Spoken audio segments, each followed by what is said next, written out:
Haiti wasn't always Haiti. It was once the richest colony in the world, a land of sugar, coffee, and unimaginable wealth. But that wealth came soaked in blood. On the plantations of Saint-Domingue, over 500,000 enslaved Africans labored under whips, chained to an empire that saw them as tools, not people. Then something incredible happened. They rose. They didn't just fight. They organized. They strategized. They rewrote the story of the Atlantic world. In the face of French, Spanish, and British empires, they declared something the world had never seen: a republic founded by formerly enslaved people. Haiti became the first black-led nation born from slavery, and it paid dearly for that defiance. This is a story about how Haiti changed the world, and how the world has never quite forgiven it. Let's begin at the beginning, before the uprising, before the fire. The Pearl of the Caribbean. Long before the Haitian Revolution ignited the world, the land we now call Haiti was home to a people with no interest in empires or revolutions. The Taino, the island's indigenous inhabitants, called it Haiti, land of high mountains.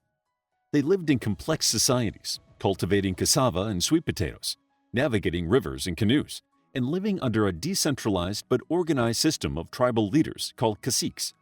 But in 1492, everything changed.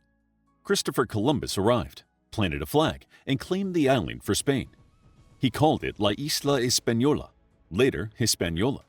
And from that moment on, the island's history would be shaped not by its people, but by those who came to exploit them. Within a few decades, the indigenous population, estimated at several hundred thousand, had been nearly wiped out by war, forced labor, and European disease. The Spanish introduced African slavery to replace the dying labor force. For over 300 years, more than 12.5 million Africans would be shipped across the Atlantic. Nearly 500,000 of them would end up in the colony of Saint-Domingue, on the western third of Hispaniola, what would later become Haiti. By the early 18th century, France had taken control of Saint-Domingue, and it quickly became its crown jewel. The colony was a profit machine. It produced 40% of Europe's sugar and over half its coffee. Wealth poured into French coffers, but that wealth had a price. Saint-Domingue was built on brutality. Slavery there was among the harshest in the world. Enslaved people were worked to death, literally. The average life expectancy for an enslaved person in the colony was just 21 years. Owners often found it cheaper to buy new slaves than to care for the ones they had. The societal structure of Saint-Domingue was a powder keg. At the top were the Grands Blancs, wealthy white plantation owners. Beneath them were the Petits Blancs, poor or working-class whites who often resented the elite but held tightly to racial privilege. Then there were the gens de couleur libre, free people of color, many of whom were educated, owned property, and in some cases even enslaved people themselves. They had wealth but were denied equal rights because of their skin. And then there were the enslaved Africans, the overwhelming majority of the population. By 1789, Saint-Domingue had a population of around 500,000 enslaved people, compared to 32,000 whites and 28,000 free people of color. Among the enslaved were survivors of African kingdoms like Congo, Dahomey, and Yorubaland. Some were soldiers, some were priests. Many carried with them the rhythms of voodoo, the spiritual tradition born from African roots and adapted in the Americas. These traditions would later become a lifeline of resistance. But there was also something else: memory. Enslaved people remembered freedom. They hadn't forgotten who they were, and they watched as a strange new idea reached their shores: revolution. In 1789, across the Atlantic, France exploded with chaos. The French Revolution began with cries of liberty, equality, and fraternity. News spread fast, carried by sailors, merchants, and rumors. Free people of color in Saint-Domingue demanded their rights. White planters wanted more control. The enslaved people, they waited. Then, on the night of August 21, 1791, it began. In the northern plains near Bois-Cayamon, enslaved Africans gathered for a voodoo ceremony led by a priest named Duddy Bookman. There, they made a pact. They would rise, they would fight, they would burn the system to the ground. That night, the plantations went up in flames. The Haitian Revolution had begun. Fire in the cane fields.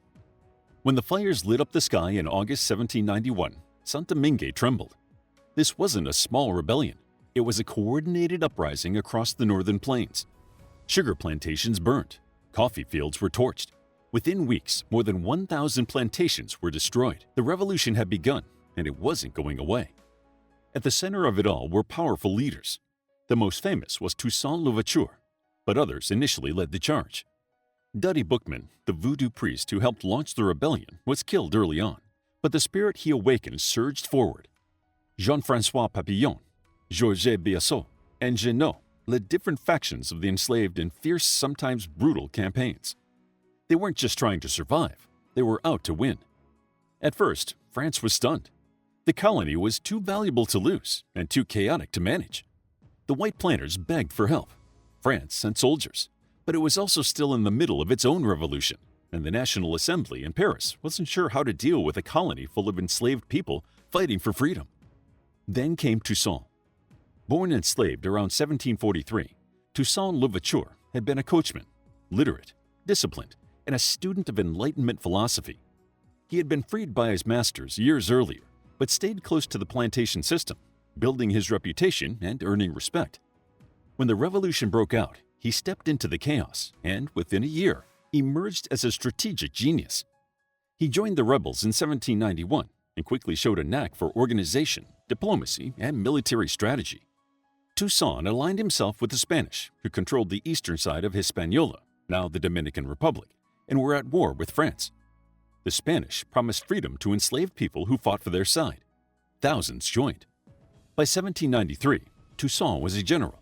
His troops, many of whom had never seen formal military training, were defeating professional European armies. He built supply chains, trained officers, enforced discipline, and most importantly, offered something revolutionary: a new vision for a free black society. Meanwhile, chaos reigned. In France, the Jacobins had taken power. They abolished slavery in the colonies in 1794. Toussaint switched sides again, this time joining the French Republic. With slavery legally abolished, he now fought under the tricolor flag, driving out the Spanish and British from Saint-Domingue. But not all former rebels agreed. André Rigaud, a leader of the Free Color of People in the South, resisted Toussaint's growing power. The two sides clashed in a civil war called the War of the Knives. It wasn't just about race, it was about class, control, and vision. Toussaint won.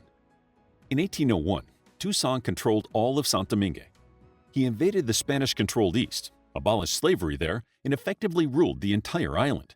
He even wrote a constitution that declared him governor for life and outlawed slavery forever. He didn't declare independence, but he acted like a sovereign. France took notice. Enter Napoleon Bonaparte. Now first consul of France, Napoleon wanted to restore the empire and the profits of Saint-Domingue. He sent his brother-in-law, General Charles Leclerc, with over 30,000 troops to retake the colony, reinstate slavery, and remove Toussaint. It was the largest overseas military campaign in French history at that point. At first, Toussaint tried to negotiate, but soon war erupted. The fighting was brutal. Towns were burnt. Executions were common. Toussaint was betrayed, captured under the false promise of peace, and shipped to France in chains. He died in a French prison in 1803, in the cold Alps, far from the land he helped free. His final words were haunting. "In overthrowing me, you have cut down in Saint-Domingue only the trunk of the tree of liberty. It will spring up again by the roots, for they are numerous and deep." He was right, because in Toussaint's place rose a new leader, Jean-Jacques Dessalines. Independence or death. If Toussaint was the philosopher general, Dessalines was the hammer. Born enslaved, hardened by battle, and uncompromising in vision, Dessalines took the reins of the revolution after Toussaint's capture. He fought alongside him, bled beside him, and now vowed to finish the job. Napoleon had reinstated slavery in other French colonies. The revolutionaries in Saint-Domingue knew what that meant. There could be no return to French rule, no return to chains. It was independence or death. Dessalines unified the scattered rebel forces, and then he unleashed them. The Haitian army pushed back Napoleon's forces in a scorched earth campaign. Yellow fever did its part. Over half of the French troops died from disease, including General Leclerc himself. But it was Haitian tactics that sealed France's defeat. Guerrilla warfare, ambushes, cut off supply lines. The rebels knew the terrain. The French did not. By late 1803, the French were in retreat. On November 18th, the final battle of Vertières ended with a decisive Haitian victory. On January 1, 1804, Toussaint declared independence. The world's first black republic was born. The country would now be called Haiti, reclaiming the Taino name that had been lost for centuries. Toussaint made his message clear. Haiti would be forever free. No empire, no chain, no plantation. And with that, the world changed. But the world didn't celebrate. The United States, still a slave-holding nation, refused to recognize Haiti. European powers imposed economic isolation. In 1825, France demanded reparations, not from France to Haiti, but the other way around. Haiti was forced to pay 150 million francs to compensate former slaveholders for their losses. The debt crippled the economy for over a century. Still, Haiti survived. The early years were hard. Toussaint was assassinated in 1806. The country split briefly into rival governments, but the people, many of whom had been enslaved only a decade earlier, held on. They had no models, no allies, no playbook, but they had freedom. One lesser-known story: in 1862, during the American Civil War, the U.S. finally recognized Haiti. Black Americans like Frederick Douglass praised Haiti as a beacon. In his words, "No other land has darker or deeper wrongs than Haiti. None has brighter or nobler triumphs." Haiti had beaten the odds, but the world would never forget or forgive that it had dared to. Legacy, struggle, and strength.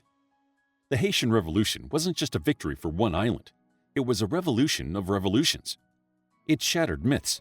It proved that enslaved people could overthrow empires, build nations, and define freedom on their own terms. It inspired rebellions in Cuba, Jamaica, and the American South. It terrified slaveholders and thrilled abolitionists.